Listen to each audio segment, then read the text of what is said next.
Já vai. Já vai. Cheguei, finalmente cheguei. Bom dia.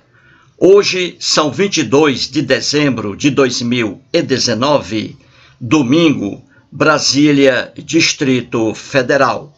Mais um vídeo sobre religião. Religião, pura ilusão, pura fantasia, pura superstição. Semana passada fiz um vídeo com o título A Passagem Mais Engraçada da Bíblia.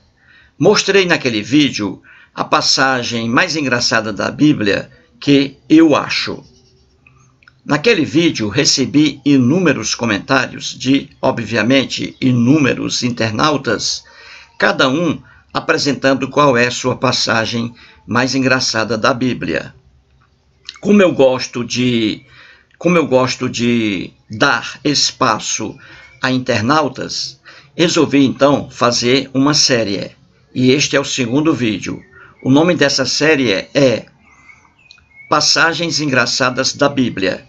Então, nessa série, trarei aqui várias passagens engraçadas apresentadas por alguns internautas naquele vídeo primeiro, com o título A Passagem Mais Engraçada da Bíblia, certinho? Muito bem. Essa série, com o título Passagens Engraçadas da Bíblia, essa série inicia agora, né, com o segundo vídeo. O primeiro vídeo trouxe um comentário de um cristão chamado Cláudio Novaes, no primeiro vídeo. E este é o segundo. Então, vou trazer aqui qual é a passagem preferida, a passagem mais engraçada, visualizada pelo internauta Edson Martins. O Edson Martins acompanha meus vídeos há mais de 10 anos. Ele mora perto de Santos, no estado de São Paulo. Então, o Edson Martins escreveu aqui, ele acha, obviamente, várias passagens da Bíblia, várias, de Gênesis ao Apocalipse, engraçadas, porque são lendas. E ele colocou aqui uma delas. Então, vamos lá. Assim escreve o Edson, abre aspas.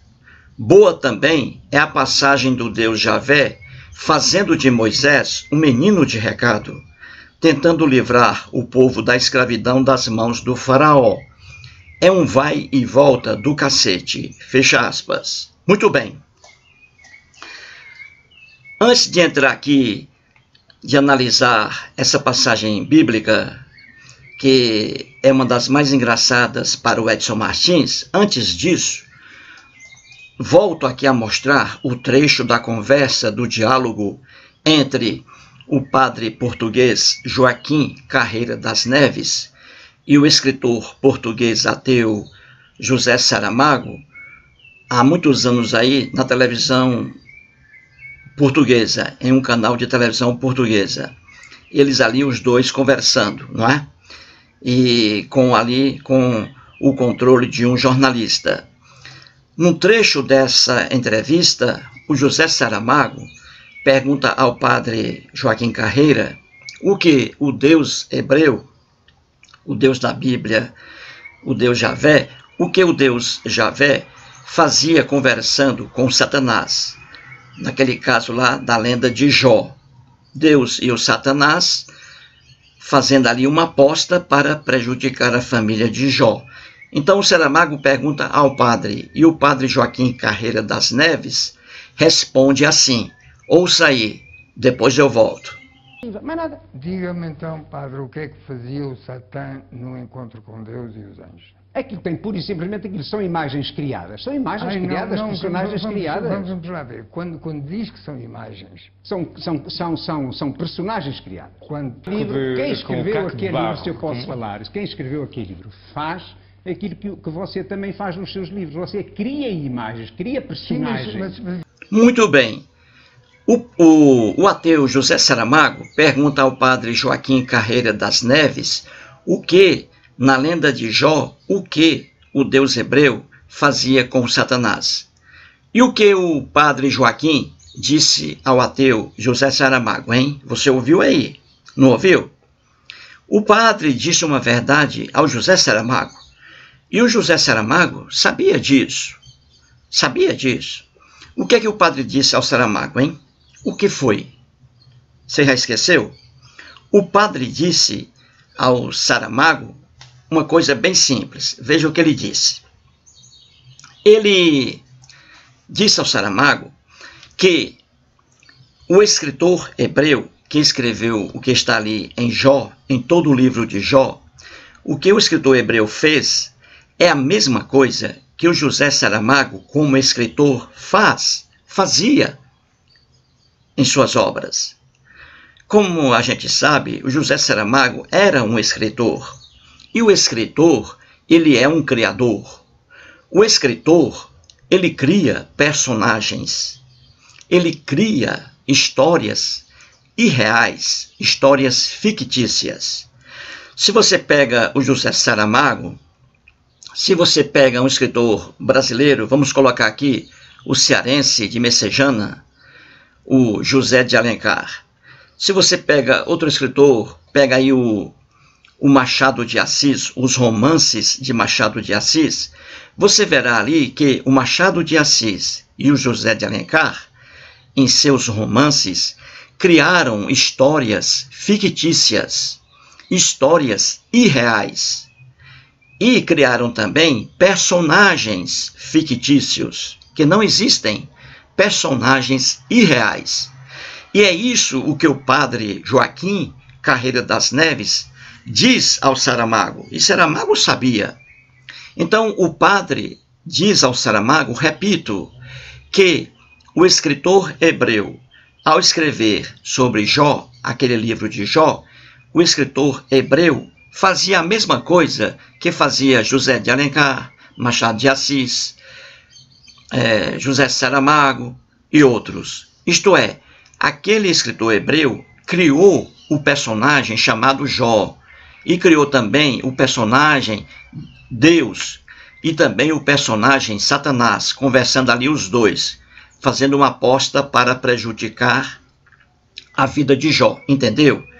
Então, o que está na Bíblia, gente, são lendas e muitas lendas, histórias criadas, deuses ali conversando com seres humanos. Tudo isso são histórias irreais, histórias infantis, com personagens criados que não existem, Deus algum existe, Jó algum existiu, Satanás algum existe.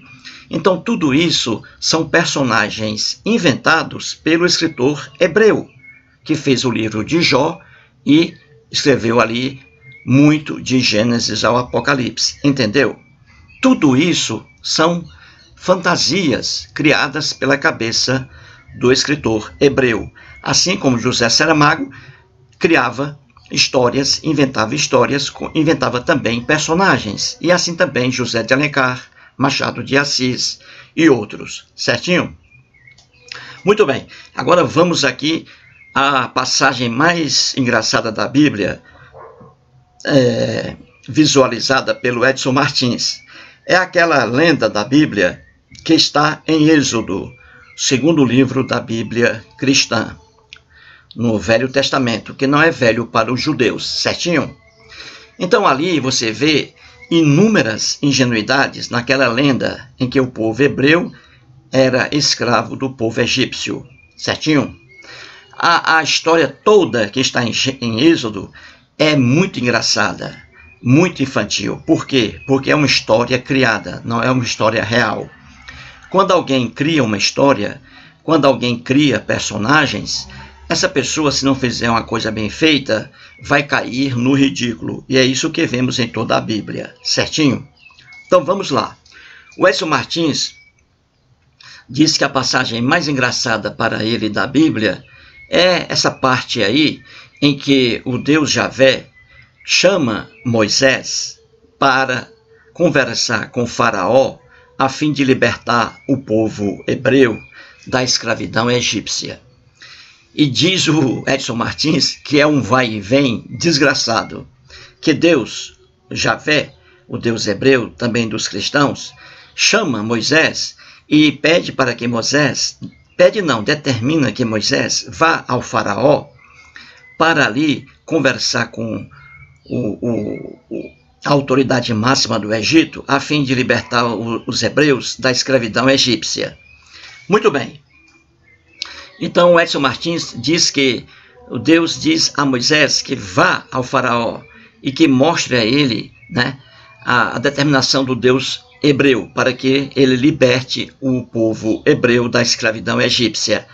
E, ao mesmo tempo, o Deus hebreu, enquanto o Moisés sai da presença do Deus hebreu, nessa lenda bíblica, e vai ao encontro do faraó, no meio do caminho, o Deus Javé, está na Bíblia, isso aí em toda a história. O Deus hebreu endurece o coração do faraó para que não deixe o povo hebreu partir do Egito. Então você vê a loucura da lenda aí, não é? A ingenuidade. O Deus hebreu determina que Moisés vá conversar com faraó para libertar o povo hebreu do jugo egípcio. Só que, enquanto o pobre Moisés, nessa lenda ingênua, enquanto o pobre Moisés caminha em direção ao faraó, para que este liberte seu povo da escravidão egípcia, nesse momento, o Deus hebreu endurece o coração do faraó, para que não deixe o povo hebreu partir. Então você vê aí que é uma loucura sem fim, não é? Porque essa lenda foi criada por um hebreu bastante ingênuo. Ele colocou em sua lenda que o Deus Javé pede a Moisés para fazer uma coisa, para conversar com o faraó a fim de que este liberte o povo hebreu da escravidão egípcia. Só que ao mesmo tempo, o Deus hebreu, o próprio Deus hebreu, endurece o coração do faraó para que não deixe o povo partir. O Deus hebreu faz o Moisés de um moleque, transforma Moisés num moleque de recados. E um recado totalmente infrutífero, porque o próprio Deus hebreu, ele atua contra sua própria decisão, que é determinar a ida de Moisés ao Egito, para que o faraó liberte o povo hebreu da escravidão, só que esse mesmo Deus, por trás, sem que Moisés saiba, ele endurece o coração do faraó para que não escute o Moisés. Entendeu o absurdo? Deus diz assim: Moisés, vá ao faraó para que ele liberte o povo hebreu da escravidão. Moisés vai. Só que o Deus hebreu endurece o coração do faraó. O Deus hebreu diz assim: aquele Moisés é um idiota. Ele vai lá falar com o faraó para que aquele faraó liberte o povo hebreu da escravidão. Só que esse faraó não vai libertar esse povo da escravidão, porque eu, o Deus hebreu, não permitirei. Vou endurecer o coração do faraó para que ele não escute o Moisés. Realmente é ou não é uma história infantil, bastante ingênua, tola, não é?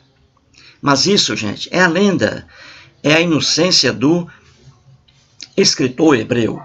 A covardia que as igrejas fazem é enganar os fiéis, dizendo que isso é um fato real.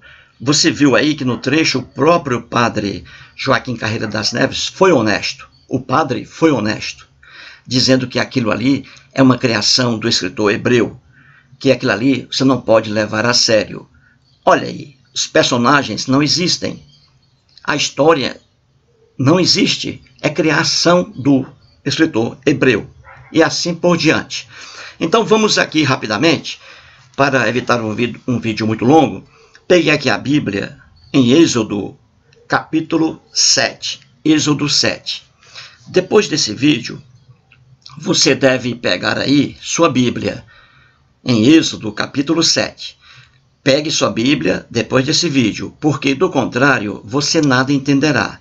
Se você não ler a Bíblia, você nada entenderá. Você será facilmente enganado por espertalhões, certinho? Então vamos aqui. A Bíblia está aqui. Êxodo capítulo 7. Vou ler apenas o início aqui. Diz assim: Então disse o Senhor a Moisés: Vê que te constituí como Deus sobre Faraó, e Arão, teu irmão, será teu profeta. Tu falarás tudo o que eu te ordenar, e Arão, teu irmão, falará a Faraó, para que deixe ir da sua terra os filhos de Israel. Eu, porém, endurecerei, veja aí, eu, porém, endurecerei o coração de Faraó, e multiplicarei na terra do Egito os meus sinais e as minhas maravilhas. Viu aí? Então, nessa lenda aqui, o Senhor, o Deus hebreu, diz a Moisés, torno a dizer aqui, isso não foi história, isso não foi história real, mas uma história fictícia criada pela imaginação do escritor hebreu, que não foi Moisés. Então, nesse trecho aqui da lenda, o Deus hebreu e Moisés, dois personagens que não existem, mas só existem aqui no enredo da lenda, o Deus hebreu procura Moisés aqui e diz a Moisés que ele irá a Faraó para tentar ali libertar o povo hebreu da escravidão egípcia. E o que o Faraó faz? Enquanto Moisés vai a Faraó, o que o Deus hebreu faz? Enquanto Moisés vai a Faraó, o Deus hebreu endurece o coração de Faraó, para que não escute as palavras de Moisés. Então aqui, o Deus hebreu, nessa lenda ingênua, transforma Moisés, como diz o Edson Martins, num moleque de recados. E o Deus hebreu dá uma ordem a Moisés, sabendo que o Faraó não escutará, não dará ouvidos àquela ordem, porque o próprio Deus hebreu vai endurecer o coração do Faraó para que não escute Moisés. Então você vê que o Faraó aí, nessa lenda ingênua, não tem culpa alguma por não ter libertado o povo hebreu da escravidão egípcia, logo ali no primeiro encontro com o Moisés, e depois em encontros consequentes. O Faraó não tem culpa alguma. Por quê? Porque o próprio Deus hebreu endureceu seu coração, o coração do Faraó, para que não desse ouvidos ao pedido de Moisés. Viu o absurdo? Você manda uma pessoa falar com outra para pedir uma coisa e você endurece o coração da outra pessoa para que não dê essa coisa ao seu mensageiro. É por isso que o Edson Martins disse que a passagem que ele acha mais engraçada, uma delas, né, a mais aí engraçada, é essa, em que o Deus hebreu transforma Moisés num moleque de recados. Moisés aí é um fantoche na mão do Deus hebreu. Você entendeu? Você entendeu o que eu quis dizer aqui? O que o Edson quis mostrar? Então, abra sua Bíblia em Êxodo capítulo 7 e leia o que eu mostrei aqui. Leia. Se você não ler a Bíblia, você será facilmente enganado, certinho? Então aí, mais um vídeo com mais uma passagem engraçada da Bíblia, aí escolhida por um internauta, o Edson Martins. Esse, repito, o segundo vídeo. No terceiro vídeo, mostrarei também mais um comentário aí de outro internauta, certinho? Tudo isso com base naquele vídeo, com o título A Passagem Mais Engraçada da Bíblia. Muito obrigado.